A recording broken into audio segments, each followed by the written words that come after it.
Hello everybody, it's about 89 degrees here. We're outside Seattle on the west side across Puget Sound on an island. And it's 89 degrees on the island. Everybody's going crazy. Oh my God, it's so hot. What are we going to do? Anyway, I can't open a window because it disturbs the neighbors. So I'm going to sit here and swelter. And I'll try to make a couple of points today. What I really want to do now, don't get nervous when my beautiful face disappears. Don't worry. You can watch my beautiful belly. So let's see what happens. I'll move it down here like this. Now I want you to see what's happening down here. See? There's a not so beautiful navel down. Well, we'll see. Okay. Anyway, when I breathe in, this happens. Find your rib cage. Look on your rib cage. See how the rib cage, see how the ribs go like that. Now, right underneath, I'm going to go under my ribs and breathe. Watch. When I start to sing, they're going to pop out. So we use instigators for that to train with. So we'll do the instigators. Some of you know them. Some of them haven't heard them yet. So let's make a softness that allows this to go in when I breathe in my back. I'm breathing my lower back, and here we go. See that? Now when I go bob, bob, bob, bob, bob, bob. Get the idea? The minute I say bob and my nose is closed, and the back pressure from that causes my diaphragm to kick out. Now, all the singers that have been taught to push the belly out when they breathe and pull the belly in when they sing are backwards. That's what babies do when they're asleep, and we are not asleep. We are singers who are hopefully awake, right? But if you read the Caruso book or the Lily Lehman book or Tetra Senior, anybody, and you read these books, I put a lot of them in my book, Fundamentals of Great Technique. It's available at Amazon if you want to check into it, in a lot of different versions, Kindle versions and things. But the idea is to find out what the greatest singers in history said about this. And nobody said, push the belly out when you breathe and pull it in when you sing. That's for sure. When I was a student at the Metropolitan Opera for 5 years there in the Catherine Long School, there were 6 of us. Shirley Vare was there, Justina Diaz. There were some good singers walking around there, good young singers. And we got to coach and take lessons and perform little concerts for these famous people that were there. Sometimes they were famous European artists who came as a visit, who were invited to give master classes and so forth. So that was very interesting. But not one of them ever said, push your belly out when you breathe and pull your stomach in when you sing. They all did what a baby does when it laughs and cries. And Pavarotti got up in a master class and said, it's here like a baby, push, push, push. And I asked him afterwards, did you mean push, spingere? He said, no, ho sbagliato la parola. He said, I made the mistake with the word. Appoggiare, appoggiare. I said, lean, lean, lean, lean. So the idea is we're supposed to lean the breath against the diaphragm from our lower backs, which we filled up when we took a breath. So when I get right under my ribs here, and you see where I'm going underneath, look. We're going to start in the middle. I'll start in the middle here and go. So when I breathe, see it going in? Ba ba ba ba ba, now it jumped on, now it's on there where it belongs for singing. See? Then I move out 2 centimeters, right? Maybe an inch, something like that. Get a little wider and go. Ba ba ba ba ba ba ba ba ba ba ba ba ba boo ba boo boo boo ba ba ba bee be ba bo boo. How are you today? I'm feeling fine. And it stays out the whole time I'm singing. The minute I stop singing, it relaxes because I breathe in. And every time I breathe in, this all lets go and everything goes into my back. It's like one of those yoga exercises. They do when they do that and the whole belly goes soft, right? So we're working under the rib cage today to make us very aware of diaphragmatic action. It'll work down here too. I can do this on my navel. Pavarotti's singing his navel. You can go. Ba ba ba ba ba ba ba ba ba ba ba ba ba. So every singer has a sort of a favorite place, but nobody that I ever talked to was a great singer ever pulled the stomach in while they were singing. Now, if I pull this in and I breathe in, You see where the air goes? It goes behind me, but also depresses the back half of my diaphragm. Now when I start to sing, I go, and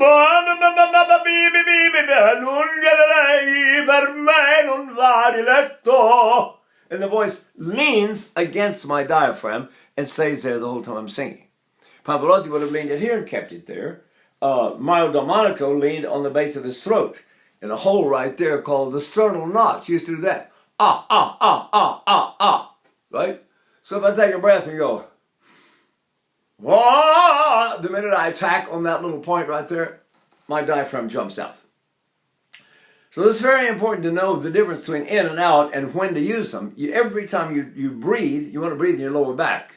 It helps to release this and breathe in the lower back. Some people, like Lily Lehman said, do the breath jerk and jerk it in an instant before you breathe. So you go, and it puts more compression against your back. It opens it even wider because she had a huge voice and could sing anything. So she was the Isolde of her era and a huge voice. So if you want to jerk it in, you go an instant before you breathe. When you start to sing, it goes, la. So we start in the middle, la, la, la, la, la,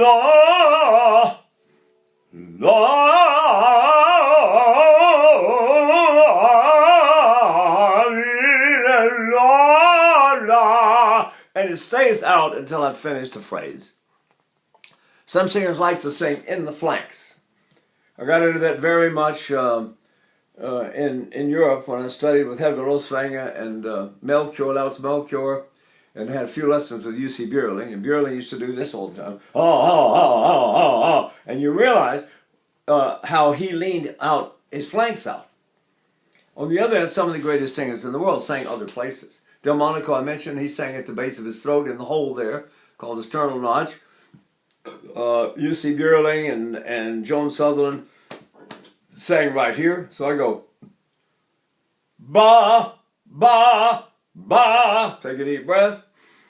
That means that this goes in and everything relaxes. And then I go, ba, la, la.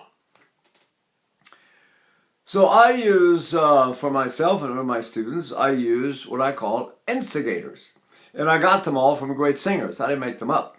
And Baba was very common. Bierling and Zinka Milnov both use that. And what it does, it closes the nose and prevents you from singing through the nasal cavity. Caruso said in his book about page 3 or something, he said, never sing into the nasal cavity.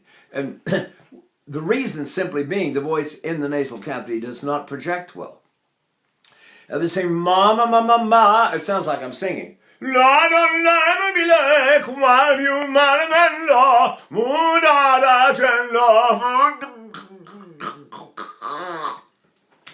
you realize I'm singing through my nose the whole time. Sounds maybe okay in a room, maybe on a recording. But you're in a live theater, a big theater with a big orchestra, and nobody will hear you. If they hear anything, it'll be a thin little, a very uninteresting sound. I also have to modify to be able to sing high notes. If I'm in the M formation, ma, ma, ma, ma, ma, ma, ma, ma, I've got no room for high notes. So if I close my nose and go, ba, ba, ba, ba, ba, ba, ba, I've got room for my high notes now. So there are some practical reasons why we don't sing M. Number one, nobody can hear you. So you close your nose by saying Bob. And that makes it one of the instigators. It causes a very specific reaction in your diaphragm. So I'm going to breathe behind me. Well, guess what? This went in. And then when I sing, I'm going to go Bob. And you can see what happens down here. It's unbelievable. Look at this. All I'm doing is blowing a little bit of air into my cheeks. Ba, ba.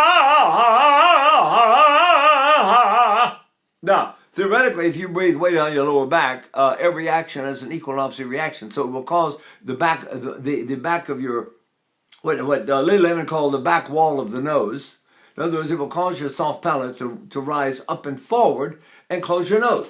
So if I go, ba, when I do that, look what happens. Nothing.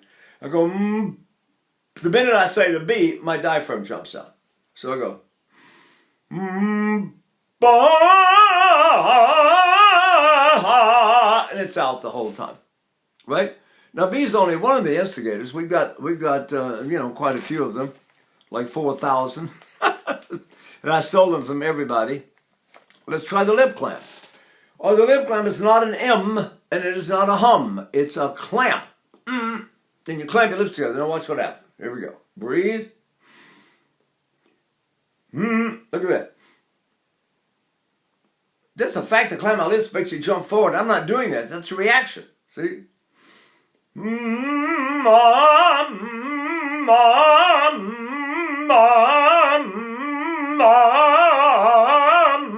you want to check and see if you have a dominant side, just do it one side at a time.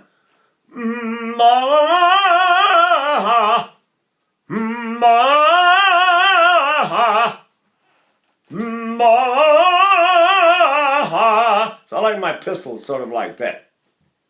The way I did it, and I sang a very broad repertoire. When I was in Germany, I sang all kinds of things, including big concert material. So the whole idea is to find a way that works for you. There are a lot of ways to lean the breath, and you can lean them up all the way up and down, even backwards. Christa Ludwig leaned between her shoulder blades. What happens if I do that?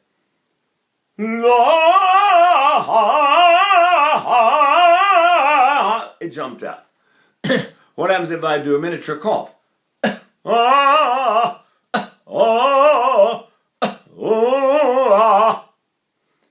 What if I do the opposite and do a hiccup?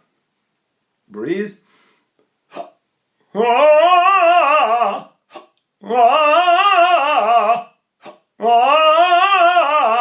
So make yourself get under the ribs right there and take a breath. You go,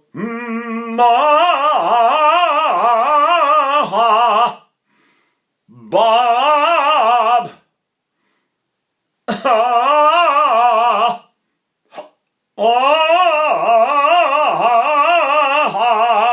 Yeah. Now we hear certain singers sobbing a lot. And there's nothing wrong with that. If the sobbing doesn't bother you, they usually make a really good sound. The most famous, or infamous, I should say, sobber was Beniamino Gigi. He had one of the greatest voices in history. Some people think second only to Caruso. And the voice, it was absolutely gorgeous, magnificent sound, but he sobbed a lot. Now, what does sobbing do? Let's see. Here we go.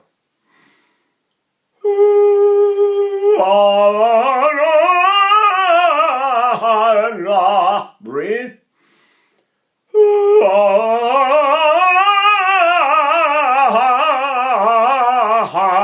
That's called a sob maneuver, and let's call it the long sob. It's not really a sob. It's done very slowly and very long on purpose. Now, as I get shorter,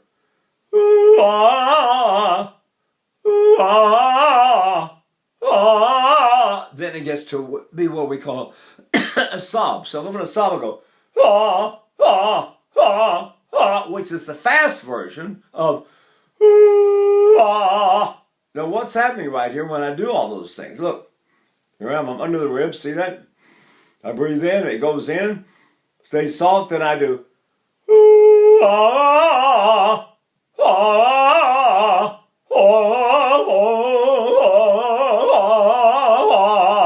see? So if you want to use the sob, you can. It's a little bit disturbing, and most whole countries I found do not like it. Italy liked it when I was singing there, but the other countries I sang in, which was nearly all the rest of them, didn't like the sobbing. They would say, why do you have to sob so much? I said, well, so I stopped doing it. Really, I didn't want to imitate anybody, and I certainly didn't want to try to imitate a great singer like Gigi. So I just decided if I could get an attachment down here and get the action I need, I didn't need to sob. The is only one of the many vocalises we can do. See? Now, let's do the hung line. The hung line is a deliberate placement exercise. When I do the hung, it's in my nose. It's going to go to hung. See that? So I'm going to breathe in. Hung. You can see there's no reaction if I stick with the NG position in my nasal cavity. So I go hung. But if I will go over that line, over the hung line here, and go and put it in my forehead, it does this. Hung.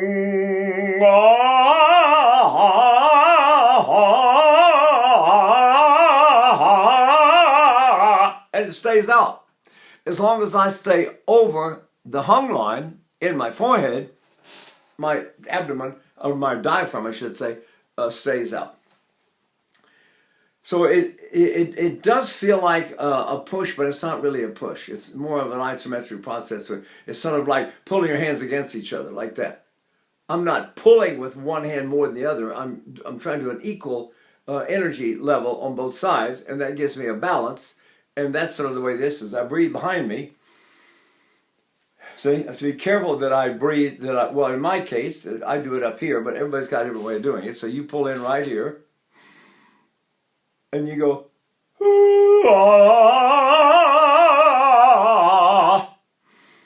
hung, hung, hung, right? Now, you can see we've got several of these. Another good one is a tongue trill, because it makes your root of your tongue relax completely. And if I say all the vowels behind there, a, e, o, u, I get. See, all my vowels are there. So if I do this, let's say I do it in the flanks. Here we go. Breathe in. See this off. Then I go. I'm not doing that. That's a reaction. The fact that I've got a resistance up here in the front of my lips causes this to react. Then it stays out.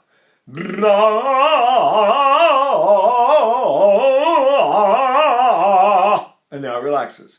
Or it relaxes when I inhale. See? So we got to figure out this breathing action is it follows the third law of motion. For every action is an opposite equal reaction, and it reacts to the fact that I'm doing something with my mouth, my tongue, my jaw, something up here. I'm making an action like when I do that, I get a reaction, and this reaction is very predictable. See, breathe in.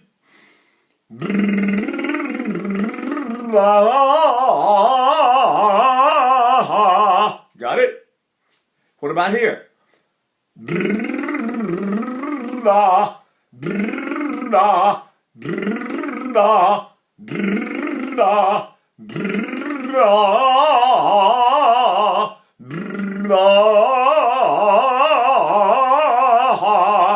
main thing is that the instigator causes a reaction, and it does all kinds of things. It keeps you from singing breathy, and it keeps the throat absolutely, totally in a state of relaxation.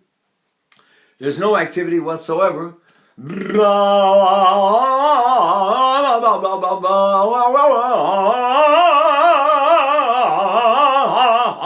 The action's in my diaphragm and my back, and up here it's doing nothing. So, if we do that, now let's do a couple more. Let's see. Here's another one. Now look, breathe. Here we go. Start right here. Breathe in. Yum, yum, yum, yum. Now when I do the Y and ya, guess what? It jumps out like crazy. So I go. Yum, yum, yum, yum, yum, yum, yum, yum, yum, yum, yum, yum, la, la. So this is what I keep when I stop doing all these things up here. I can use the language I'm singing then as my instigators if I need to. See? So if I go breathe in, do I sing, Mary had a little lamb, little lamb, little lamb? Yeah, a little phlegmy in the morning. I'm not warmed up yet, but I'm getting there. Now, let's do it with using those consonants as instigators. Ready? Here we go. Mary had a little lamb, little lamb, little lamb. Mary had a little lamb, its fleece was white as snow. So if I pronounce the words a certain way, Mary, all of a sudden I have a reaction of my diaphragm. I go, Mary, Mary, Mary. We used to call that crooning when I was a student. You don't want to croon by not getting the diaphragm to be active. So let's try it. Let's add something else now. Let's do a little bit of intensification. So we're going to breathe. Now I'm going to do what Melchior called his triple L exercise. Here we go. And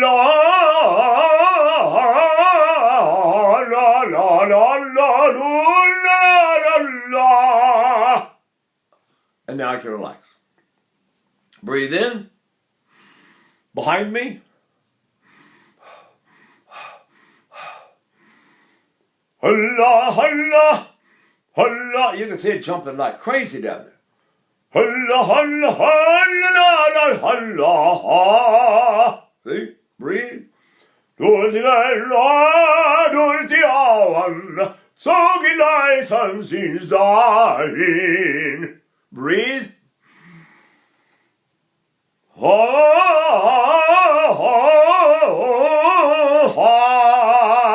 Got it? So the idea is that if I do Allah, the L sustained like that, gets a great big attachment to my diaphragm. When that happens, this kicks out. Breathe. Allah, Allah. Now, if you have any doubts about whether they're equal, then do them one at a time. Allah, Allah, Allah, Allah,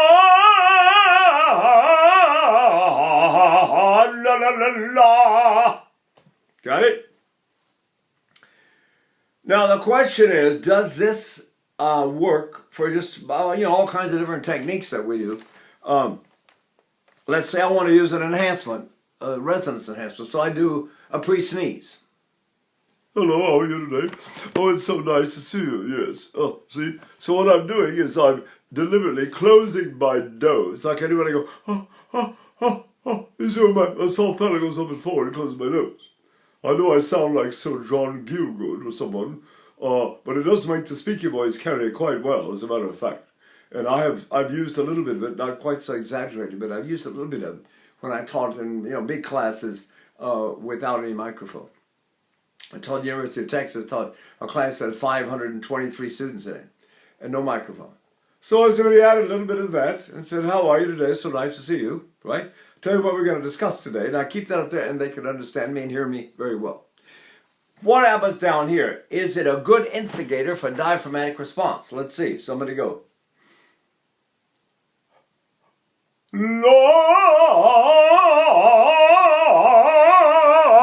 So if I show you me, then I can't show you my diaphragm. So I go.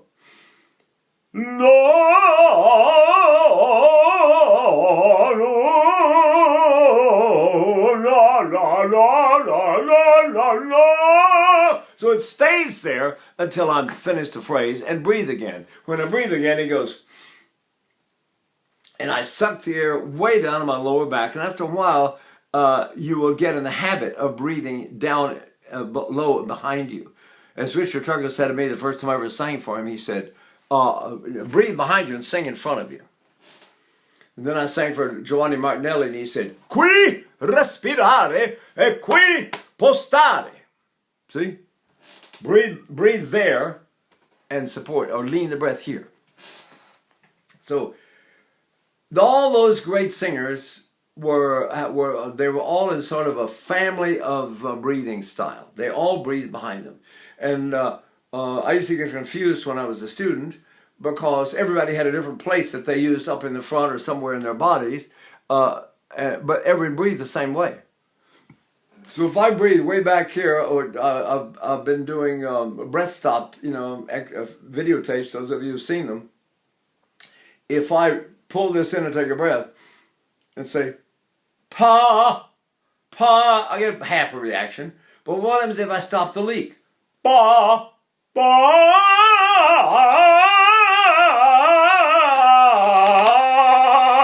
It's not hard like a rock, but it's taut, T-A-U-T, like a tennis net.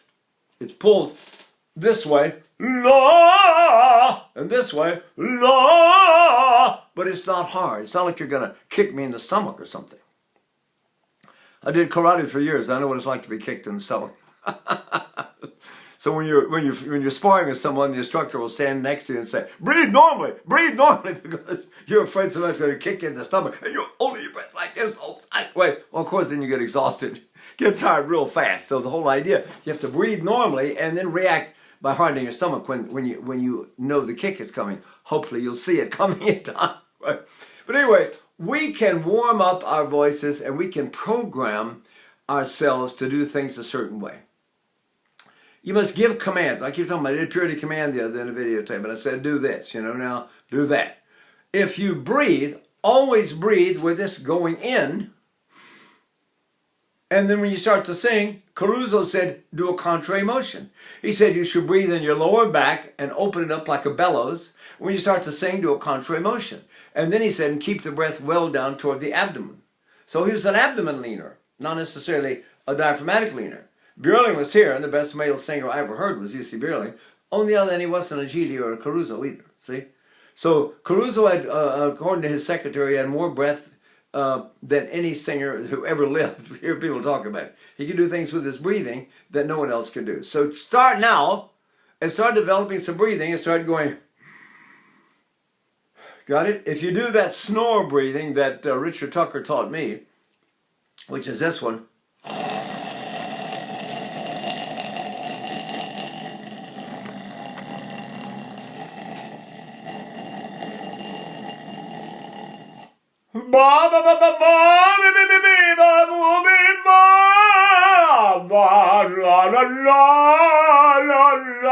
It's ready to sing. All I have to do is do an instigator or think an instigator. After a while you learn to let's call it stopping the breath. You do not blow breath up towards your throat. It's a disaster if you do that. All right? That's how voices get wrecked. I think of Milo Delmonico with his breath stop here. He used to sing like it. And I said, gosh, doesn't your throat get tired? Somebody said, never. He said, I make sure the breath never goes higher than here. And he pointed at that hole. That's terminal notch. He said, if it comes higher and gets in my larynx, it can ruin my voice. He sang Otello 467 times, never had a vocal problem, plus all the other big dramatic tenor repertoire. Certainly the biggest dramatic tenor I ever heard. Melchior was a huge voice, but it was more baritone, not as metallic. But of the metallic school, I don't think anybody that I know of. Before Delmonico, they had a tenor named Pertile, Aureliano Pertile, and he was a breath stopper. He stopped his breath right here. You do that. La. See, so if I do that, what happens down here? La. There it goes. See, if you imagine that this is your mouth and you're going to stop the breath right there in the center, in midair, right? It makes your diaphragm kick. Your diaphragm kicks out when you do that.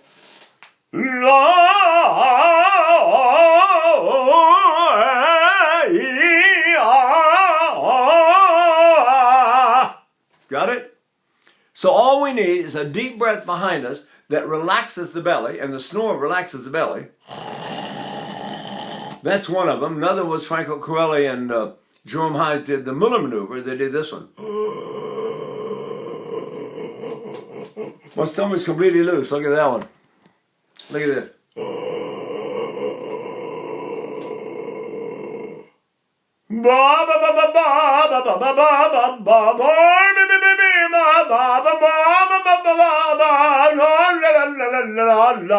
And now I'm finished singing, and now I'll breathe. Or. And you practice too, you can do it silently. You can't stand on the stage and make that noise all the time, every time you take a breath. So we learn to do it silently. I can go.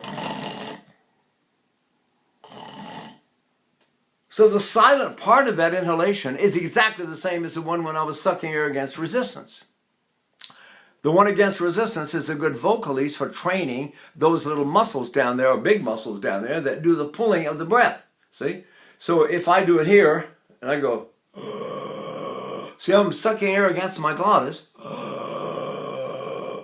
and then I do it silently. My stomach is still going in, and right there it's filling up my lower back like crazy. When I start to sing, my first note needs an instigator to get my diaphragm out, but I don't have to have a consonant or somebody do it. I can do it off. If I go, ah, ah, so you begin to realize every sound you make is an instigator.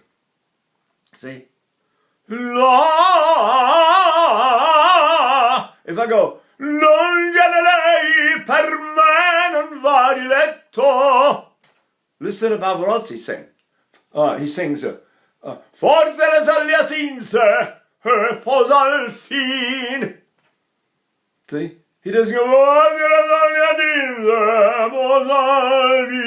he uses his words all the time. And of course the result is not only wonderful diction and theater, everybody can understand every word that you sing if you do that, but it also gets you through some days when you don't feel so good. You know, I mean, I'm 84 years old now. I don't feel like getting up and running all over the place and maybe doing what I've already done today. Right? So, and I mean, I deliberately don't vocalize very much because I'm afraid I'll get worn out by the end of the day if I have to teach all day every day. And then that brings up other methods which we can do in another videotape. But there's the sigh method, there's the streamer method, there's all kinds of ways of. If I sigh, what happens here? Breathe. I sighed, but it still went out against my diaphragm. See, my diaphragm moved outward. So we'll get into that.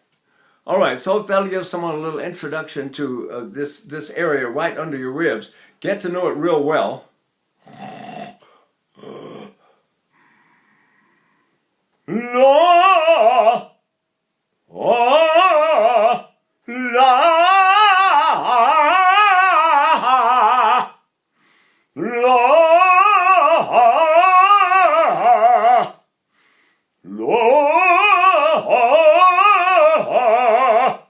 Everybody has their favorite sound they like, or the singer has a favorite phonation that he likes to use.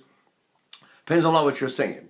And sometimes you need a much thicker, bigger sound to get through a lot of middle voice writing by the composer. And sometimes you want just as much metal as you can get, right? Okay. Hope this helps somebody somewhere. Bye.